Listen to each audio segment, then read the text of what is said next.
Up in New York, an explosive new report on the special counsel's probe has revealed a mysterious additional lead in the investigation of potential collusion.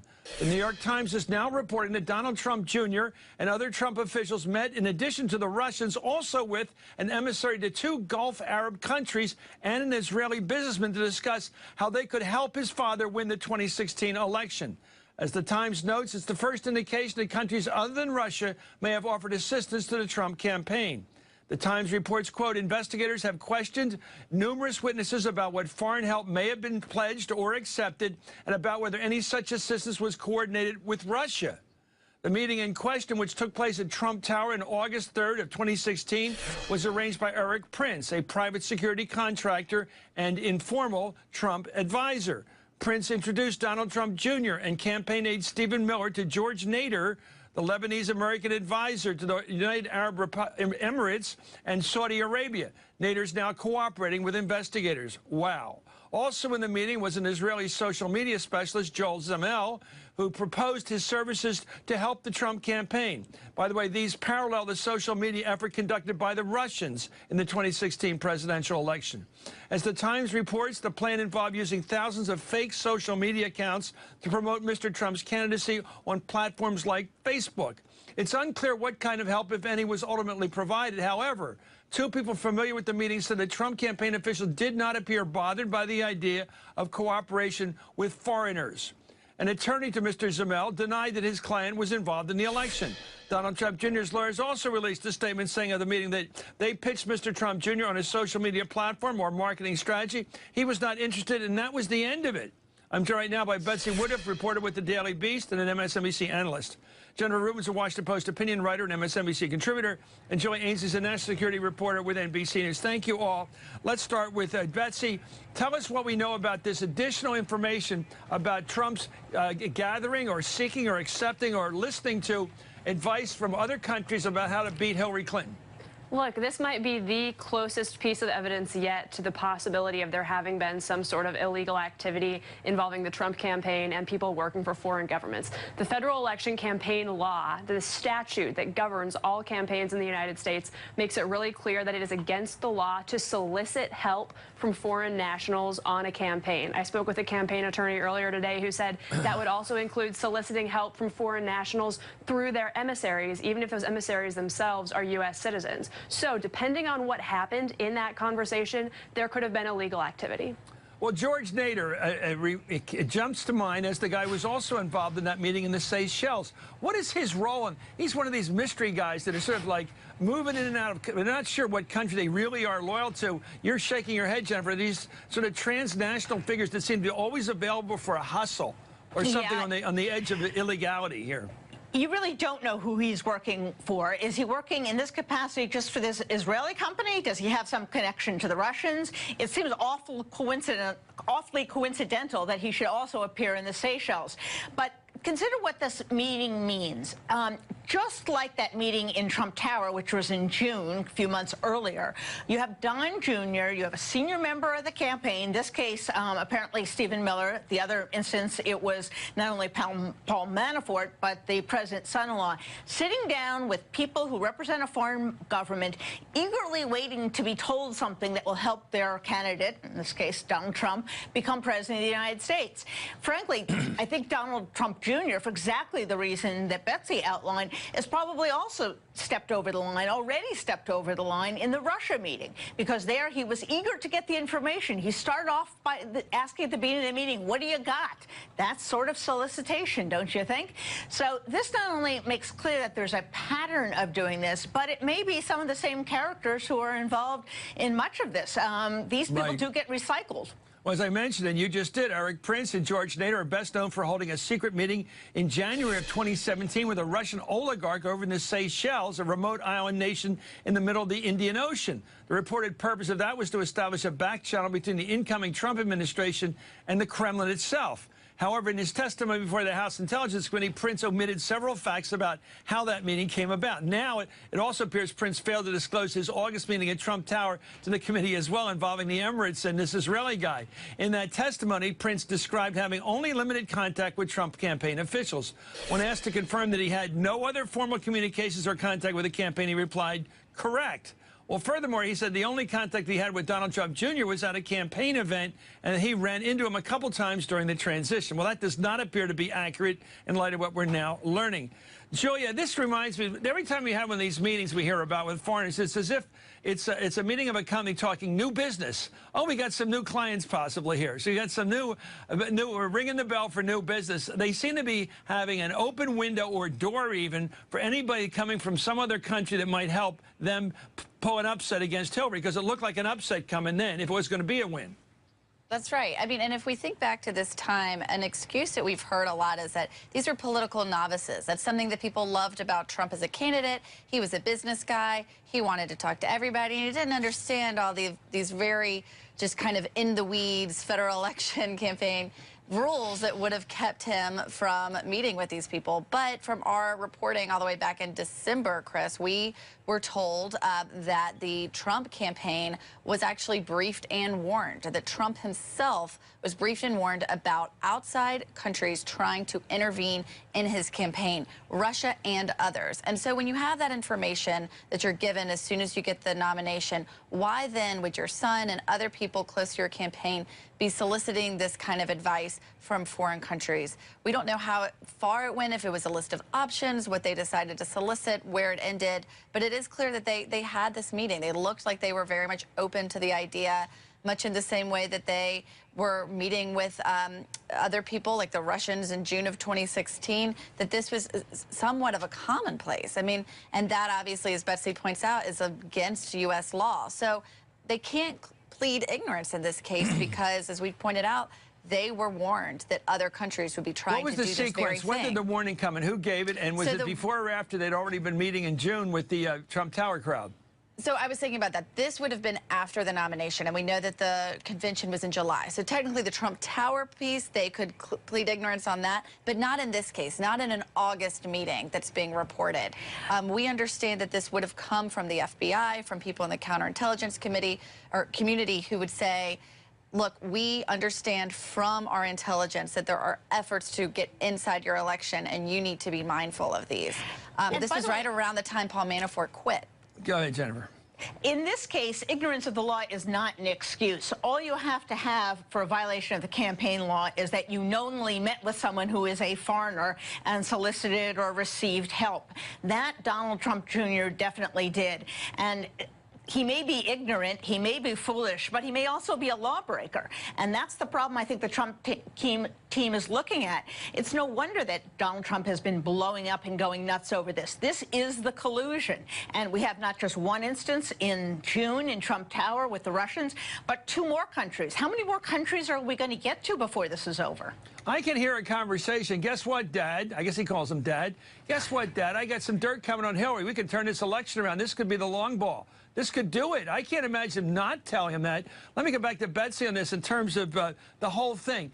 The Israeli expert on social media that was in this meeting we're hearing about right now at the new Trump Tower meeting apparently was laying out a plan very similar to the ones the Russian used in terms of these bogus sites, all kinds of them, or hundreds of them, where you can start putting out so much bad compromise on your opponent that there's no way to deny it getting into the public mainstream, into the bloodstream. That's right. And social media was an incredibly potent tool that people outside of the United States used to try to influence American elections, not just in terms of putting things on social media, not just in terms of pushing fake news stories or putting out, you know, memes or images that suggested Hillary Clinton was a criminal and needed to go to prison. But Russians actually used social media to organize real-life, in-person protests related to the campaign, and they used social media to organize protests during the transition. So social media as a tool is not just constrained to the internet. It actually also affects people's real lives, where they go in their everyday business. And they were stirring up our racial conflicts in this country, too. They were taking advantage of them. Exactly, that's right. And so social media is a major vulnerability, and it's something that people in the intelligence community are trying to monitor more carefully. How is social media being used to try to influence American elections? The other piece of this that's important, of course, is that we have another election coming up in 6 months, and we're just barely now starting to figure out the extent to which bad foreign actors may or may not have tried to infiltrate and undermine the American election system. Speaking this is coming. Yeah, go ahead.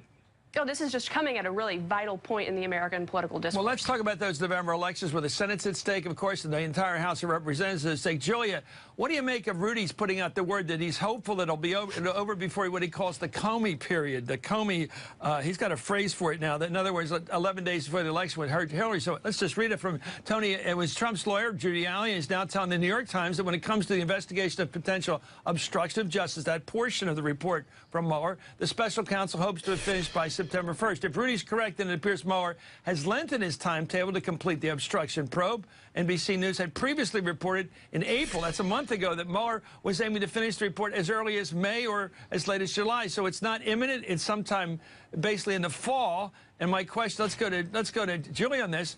The question is he really, well, who's calling this? Is Rudy talking him into being done by September 1, or is he honestly relaying news from Mueller that it's going to be September 1st?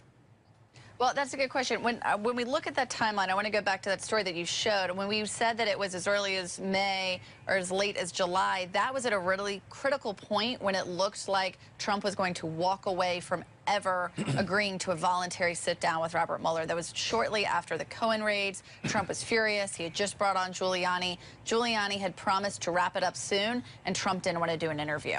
And so at this point, those negotiations are starting to warm up again. We're starting to think that possibly they could agree to a limited set of questions, a narrower scope. They're having those conversations again. And so with the prospect of an interview, that would push back the timeline, because an interview isn't just existing in a vacuum.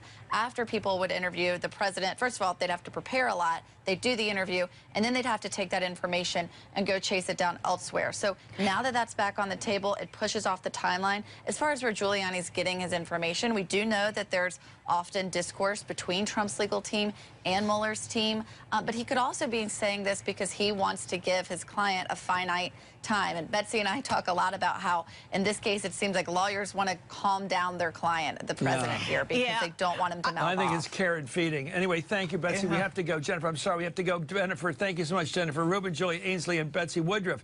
Coming up, President Trump went on a Twitter tirade this weekend demanding that the DOJ investigate whether his campaign was infiltrated or surveilled by the FBI. It's another diversionary tactic by the president. Fearing prosecution, he wants to attack the investigators for investigating. Plus, in the wake of yet another school massacre, the NRA crowd is doing everything it can to divert attention away from guns.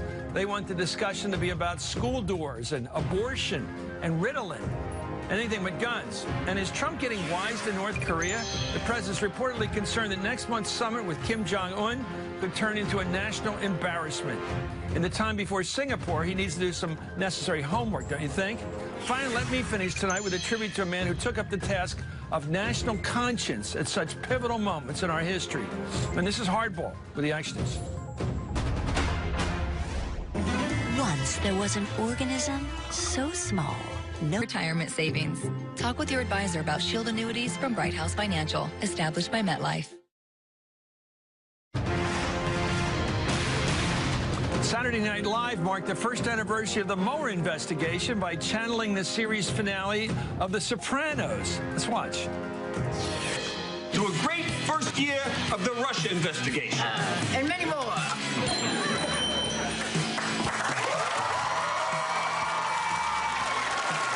Is that Robert Mueller? And good news, you know that woman who's suing you for groping and defaming her? I found the guy who's willing to threaten her kids. Yeah, that sounds great, Michael. Am I the only one that sees that guy? We'll be right back.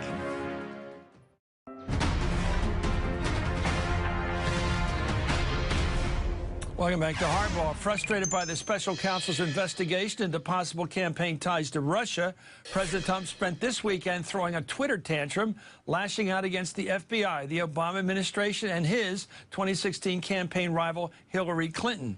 In a dramatic escalation, Trump demanded that the Department of Justice investigate the FBI and Department of Justice and where they infiltrated or surveilled his campaign, quote, for political purposes. Well, one legal expert called the move unprecedented, telling the New York Times, it seems to me that the recipients of such an order should resign and that we're heading for another Saturday night massacre.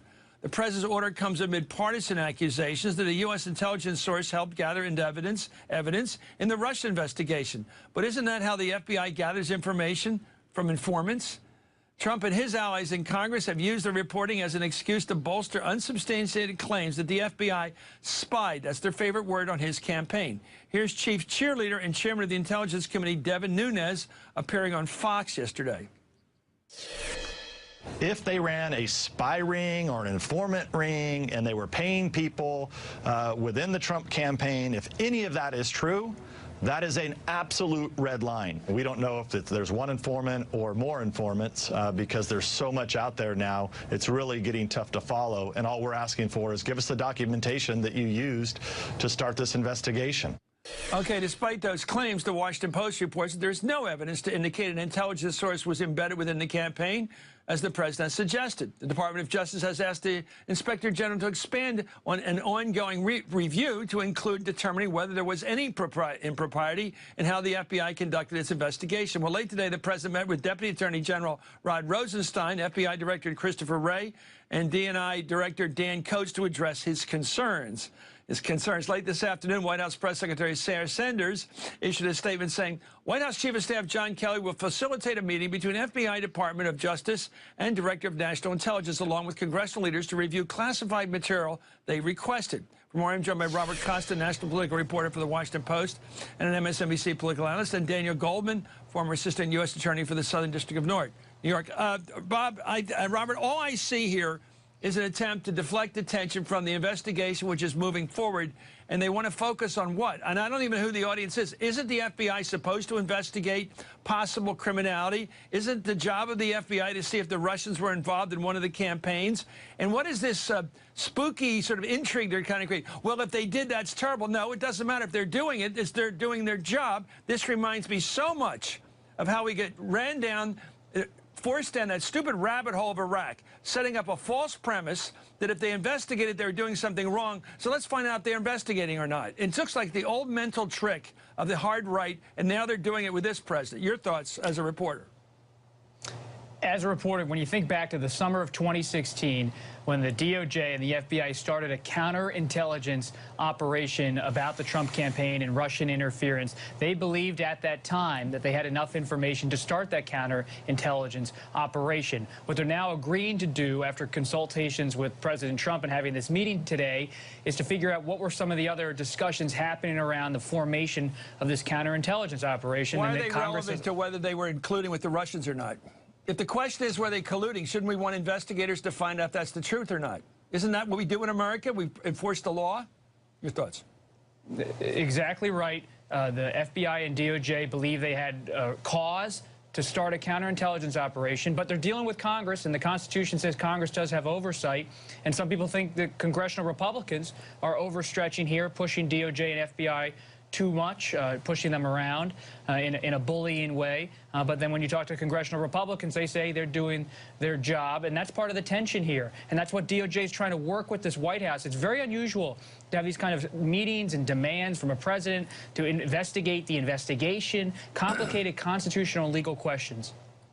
Dan, isn't the criminal justice filled with people who committed crimes and say, I was railroaded? It was the prosecutors that were wrong here, not me. I didn't kill this guy.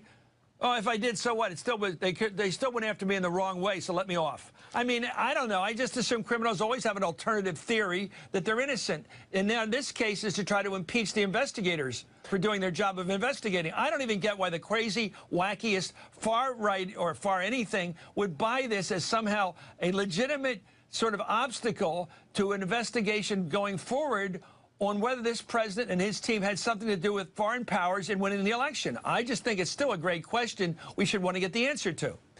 The defense of last resort for people who are usually very guilty is to scorch the earth and attack the prosecutor, attack the messenger. And that is exactly what Trump's team has been doing, particularly since Rudy Giuliani came on the scene.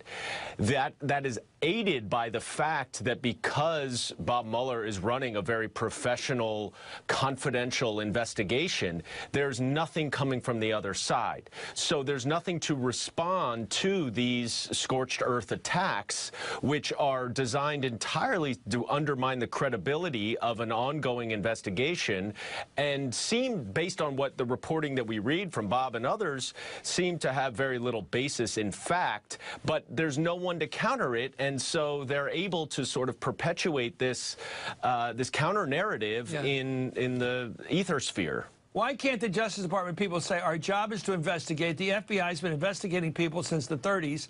This is what we do. And if we think a foreign power is involved with one of our presidential campaigns, damn it, that's our job. Why can you question that? Back to you, Robert. The politics. Who beyond the fringe is buying this?